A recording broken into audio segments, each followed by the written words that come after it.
말씀 묵상 자리에 올라오신 사랑하는 교회 여러분, 오늘 하루도 주님과 함께 승리하는 복된 날 되시기를 축복합니다. 다윗은 자신에게 과거 호의를 베풀어준 암몬의 왕 나하스가 죽게 되자 신하들을 조문단으로 보내게 됩니다. 그런데 암몬 자손의 관리들 다윗의 마음을 알지 못한 채 나하스의 아들 하문에게 3절과 같이 말합니다. 쉬운 성경 번역입니다. 암몬의 장관들이 자기 주인인 하눌에게 말했습니다. 다윗이 사람들을 보내어 왕을 위로하는 것이 정말로 왕의 아버지를 공경하려는 것인 줄 아십니까? 그렇지 않습니다. 다윗은 이 성을 엿보게 하려고 사람들을 보낸 것입니다. 그들은 이 성을 정복하려 하고 있습니다. 당시 다윗은 국내외적으로 큰 위세를 떨치고 있었던 반면에 암몬의 왕 하눌은 그의 부친 나하스의 죽음으로 큰 어려움을 겪고 있었죠.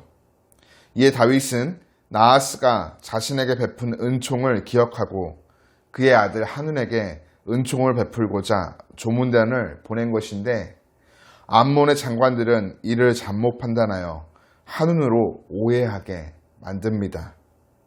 그리고는 조문단을 스파이 명목으로 사로잡아 그들의 수염 절반을 밀어버리고 문상을 위해 갖춰 입은 예복을 가위질하여 핫팬츠 모습으로 만드는 모욕을 가한 후에 내쫓습니다.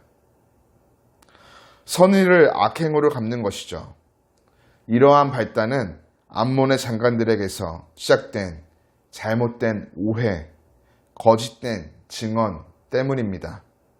그렇습니다. 악인들은 곧잘 다른 이도 자신처럼 악한 자일 것이다 생각합니다. 자신에게 호의를 갖고 있다는 사실을 잘 믿지 못하죠. 다윗의 선한 마음을 오해한 암몬의 장관들로 시작된 이 사건은 결국 전쟁이라는 비극으로 치닫게 됩니다. 평화의 사절을 거절하고 조문단을 학대한 것에 대해 먼저 분개하고 전쟁을 일으켜야 할 사람은 다윗인데 오히려 암몬 자손이 도둑이 제발 저린다는 말과 같이 먼저 용병을 고용하여 전쟁을 일으키죠. 자기의 무례함에 대한 전혀 뉘우침이 없이 자신들의 행동을 정당화시키고자 전쟁을 일으킨 것입니다. 이러한 행동은 결국 암몬, 자기 자신의 파멸과 절망을 가져오게 됩니다. 교회 여러분, 암몬은 올바르지 못한 판단으로 다윗의 진정한 마음을 알지 못하였고 그래서 호의를 베풀고자 찾아온 사람들을 학대하였습니다. 또한 자신들이 다윗에게 미움이 될 줄 알고 먼저 전쟁을 일으켰죠.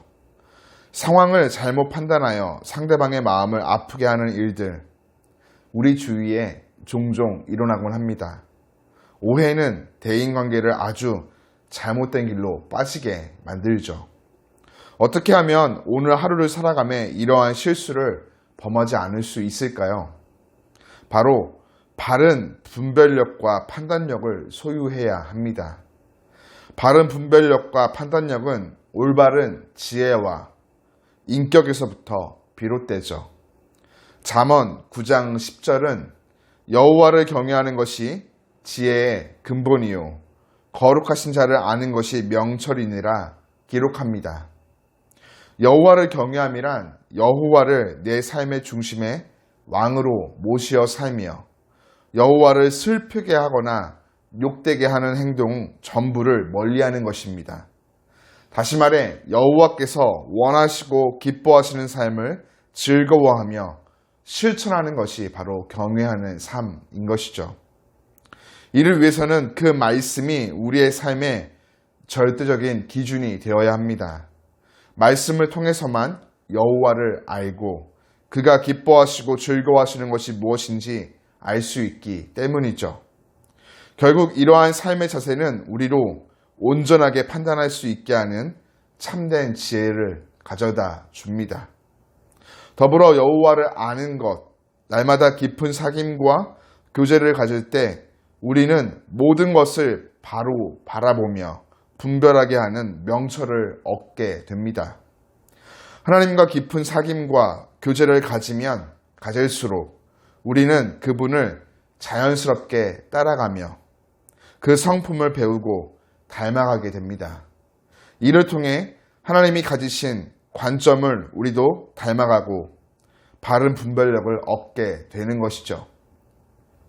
사랑하는 교회 여러분, 오늘 하루 나의 앞에 주어지는 여러 상황 앞에 잠시 멈춰 서서 하나님이시라면 어떻게 행동하셨을까? 우선 질문해 봅시다.